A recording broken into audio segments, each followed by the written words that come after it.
All right, what's up, Innotribe? I'm Daryl Kellison from the Swift Red team, and welcome to What Hacking Really Looks Like. So for those who aren't familiar with what a red team is, we're an internal security team that uses adversarial techniques for two primary purposes. The first is to identify potential vulnerabilities that Swift could be affected by, and the second is to challenge the detection capabilities of our network defenders. We've created a fake bank called Global Bank. And if there's anyone out in the crowd that actually works for an organization called Global Bank, I'm sorry, and it's purely coincidental. Okay, scenario number one is called buffer overflow. What we know is Global Bank has written their own custom program to send MT103 messages without using Swift interfaces. We've managed to get a copy of this, so we want to check it out and see what we can do with it. What we've been able to ascertain is that this custom program has security controls built into it, meaning that not just anyone can send a message, there has to be some sort of additional authorization before you do it. But we've also heard that it's not coded very well, and it may have some vulnerabilities that are present. Let's see how this works. So it asks us to input the source BIC. It asks us to input the destination BIC. Then it's going to ask us the amount of money that we'd like to send, let's say $10 million. The currency we'd like to send it in, and when we would like to send it. Let's try and see if there's a way that we can bypass the authorization requirement. Clue number one, first we're going to think about what a buffer overflow actually is. When people are coding applications, they allocate specific lengths of memory that are for different fields within that application. So maybe we want to take advantage of this. If we start flooding these inputs with more data than it's actually intended to do, sometimes we can have catastrophic results. At this point, we have not actually communicated with Bank Global in any way. All we've done is taken their program, and we've determined that it has a security vulnerability in it. We're able to obtain some IP addresses for Bank Global. So we're going to want to take a look at that. So the first thing we're going to do as an attacker is we're going to start to enumerate our target. And what the enumeration means is we're going to start to figure out what the target is, what services are listening on it, etc. For this scenario, we're going to use everyone's favorite port scanner, Nmap. Keep in mind that an attacker doing this in real life is not going to just as carelessly do it that fast. They're going to obviously want to evade detection for as long as they can. So there's many different ways that they can make this scan last slower. They can change protocols. They can fragment packets. There's many different things they can do. Just based upon this port scan, there's a few things that we can eliminate about the target. We see the presence of SSH. And we do not see the presence of any NetBIOS ports, which is the communication protocol for Windows. So we can already deduce at this point that this is likely some variant of a Unix machine. At this point, we still haven't really done anything wrong. We're just browsing to the web server. So we get here, and we see a web application belonging to this bank. First thing, obviously, we can do is we can start trying to see if there's some bad passwords. We'll try admin. That's not right. We'll try admin password.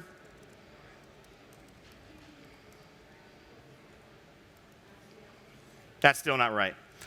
So we're not going to be able to guess the password for this web application. They've actually done a pretty good job of having a good password on it. One thing that we would do at this point is we would actually look at the page source and see if that tells us anything. And it actually does. We can see a few things right here. We see a variable called password. And if we see down here, we actually see some JavaScript. We see a form ID value of admin, so that tells us that the username is admin. We see a bunch of hexadecimal characters here. We're assuming that might be a password. For some reason, the administrator decided to take a shortcut and hide the password in plain sight. But he did obfuscate it, turning it into hexadecimal, which is not really an effective security mechanism.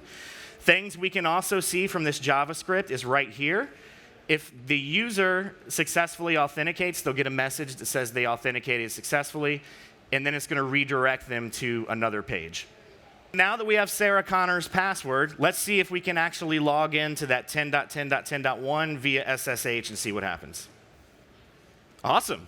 We were able to log in as Sarah Connor. We're off to a good start now. So let's see what Sarah has rights to actually do on this machine. Okay, so in Unix machines, we know that the user passwords are encrypted and they're stored in a file called etc shadow. Obviously, this is a sensitive file, so normal users should not have access to this file. So let's see if Sarah does. She does not, as expected. So unfortunately, with Sarah, it looks like we're probably not going to be able to retrieve the password hashes. But there might potentially be another way. On Unix machines, there's a privilege called sudo, which is run by a group called the sudoers group. If a user's in the sudoers group, then they have excessive privileges and they can execute things as root. So let's try and see if Sarah Connor has those privileges. She does not. So at this point, we have regular user access, but we don't have root level privileges to the box yet, so we're going to need to find another way to progress our attack. If you remember when we ran our port scan, we had a few different web ports that were open. We've been dealing specifically with port 80, but we also saw that port 8080 was open. So let's browse to that, and let's see what's going on there. Awesome. This looks like the welcome page for an Apache Tomcat server. There are lots of ways to be able to exploit Apache Tomcat, so we're off to a good start right here. All right, clue number 1. If we look at our Apache Tomcat page right here, we can see there's a link to something called the Manager. If you can gain access to the Apache Tomcat Manager, what you can do is you can deploy custom WAR files. What a WAR file is a collection of Java-based files that are required to run a web server. They compile them into one file, and it's quickly deployed through the Tomcat Manager, and you have your own web server at that point. So let's click on the Manager and see what happens. Okay, so it's asking us for authentication. I hope they assigned a good password to the Manager, or they might very well be in trouble. So let's see what we got.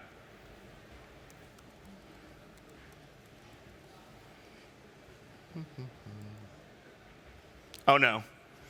So we were able to log into the Tomcat Manager with the username of admin and a password of admin.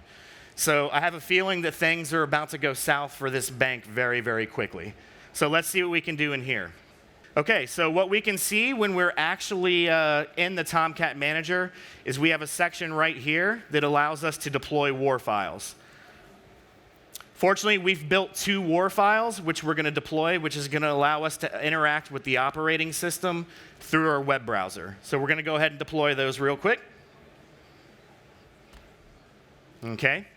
We see a new application called Sybos1, and we're going to deploy a second WAR file as well.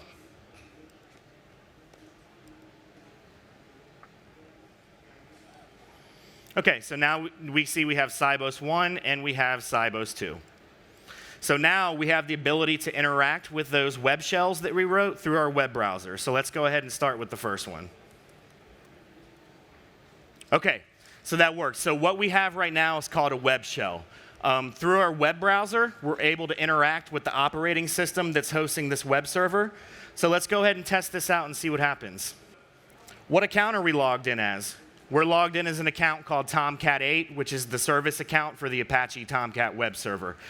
This should just be a service account, so it should not have any excessive privileges. Let's verify and see if that happens. Once again, we want to look at the etc shadow file and see if we can get the password hashes. We see no results, so it didn't work. So just like we did for Sarah, we'll test to see if the Tomcat 8 is in the sudoers group, and I really hope that it is not, because a service account on a public-facing web application should never, ever, ever have excessive privileges. But if we follow the trend of what we've seen from global banks so far, there's a high probability that this might work. And it did. So what we can see right here is that an attacker from the internet can log into this application, he can interact with the operating system, and he can remotely retrieve all of the password hashes. At this point, he can copy them to his local machine. He can crack those later, and then he'll have all of the accounts that may be reused within the organization. This is good, though. So what this means for us as an attacker is that since they have this problem with user rights assignment, we now have the ability to run commands as root on this server. So now we effectively control this server. All right, now we're going to move on to the post-exploitation phase. So like I mentioned before, from now, we can actually copy all of the user account password hashes to our machine, and we can crack those at a later time. But remember, that's not what we're after here. We're after the data of this bank. So at this point, we want to look around, and we want to see if we're able to find any sensitive data that might be of use to us. So we'll deploy our second web shell. OK. And what we have through our second web shell is we have an interactive file browser that's going to allow us to download files, and it's going to allow us to upload files. So let's take a look, and let's see what we can find here. First place we'll start in Sarah's home directory. What we can see right here is we have a lot of juicy information. We have a file called accounts.xls. We have customer data full. We have customer government ID numbers. We have some really cool data right here. Let's take a look at accounts.xls. OK, so now we have all of the data in the customer accounts for the global bank. So we've achieved part of our goal at this point. We have their sensitive data, but we want to also destroy their data so it's no longer of value to them. So let's go ahead and get started with this. They have password protected the cells in this worksheet. So we know from past experience that we're not going to have a problem bypassing this. So let's go ahead and do that real quick. Following our methodology that we did earlier, first we'll rename the file.